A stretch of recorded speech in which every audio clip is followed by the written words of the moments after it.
Ready. Samajwadi party की पूर्व सांसद रुबाब सईदा का आज अलीगढ़ में देहांत हो गया।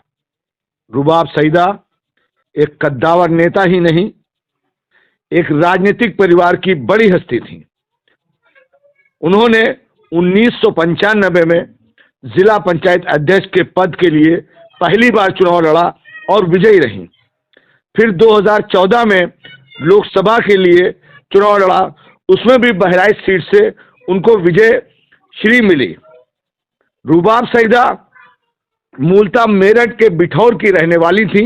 इनके पिता मशहूर हकीम थे। इनका जन्म 15 जून 1950 को हुआ था और इनका विवाह 5 जनवरी 1975 को डॉक्टर वकार अहमद शाह से हुआ। ये शिक्षा की दृष्टि से काफी समृद्ध थी।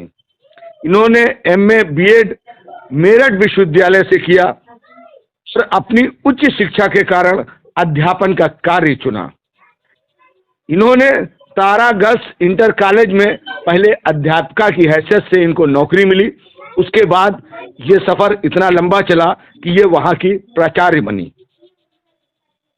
यूं तो बहराइच गोंडा रेल लाइन को बड़ी लाइन बनवाने में सहयोग का सभी पार्टियां दावा करती हैं। भाजपा भी कहती है, समाजवादी पार्टी भी कहती है, कांग्रेस भी कहती है, लेकिन सांसद रहते पहली बार रुबाब सईदा ने ही रेल लाइन बनवाए जाने की पुरजोर कोशिश सांसद भवन में की थी और उसी के बाद सर्वे का पैसा जारी हुआ।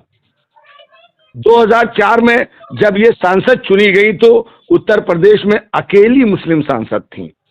शायद इसीलिए राष्ट्रपति के विदेश दौरों में भी इन्हें मौका मिला और ये कई बार राष्ट्रपति के साथ विदेश दौरा इन्होंने किया और कई समितियों में भी इनका नाम रहा। रुबाब सईदा का परिवार पूरी तौर से राजनीतिक है। इनके पति भी समाजवादी पार्टी के टिकट से पहली बार 1993 में विधायक बने। उसके बाद वो लगातार 23 साल तक विधायक रहे। कहते हैं कि विधायक रहते लोग सोचते थे कि इस अवैध किले को कभी कोई तोड़ पाएगा कि नहीं तोड़ पाएगा, और शायद उनके जीवन में उस अवैध किले को कोई नहीं तोड़ पाया।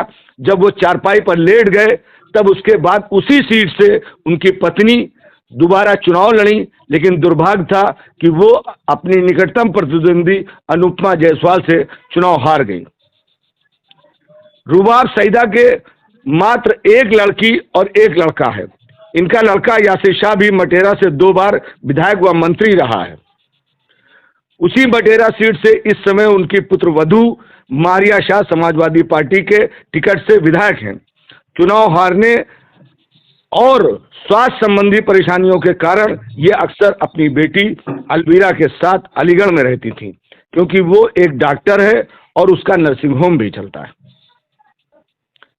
इस फले फूले परिवार की मुखिया रुबाब सईदा का आज लंबी बीमारी के बाद हृदय गति रुकने से निधन हो गया है। आज आजाद इंटर कॉलेज में ईशा के बाद उनकी नमाज जनाजा पढ़ाई जाएगी। उसके बाद उसी के पीछे छड़े छा तकिए में उनका अंतिम संस्कार किया जाएगा। रुबाब सईदा के मरने के बाद बहराइच के समाजवादी पार्टी में एक शोक की लहर दौड़ गई है, क्योंकि इस वक्त अभी भी बहराइच में रुबाब सईदा से बड़ा कोई समाजवादी लीडर नहीं था। पूरा समाजवादी कुनबा अफसोस व गम में डूबा हुआ है।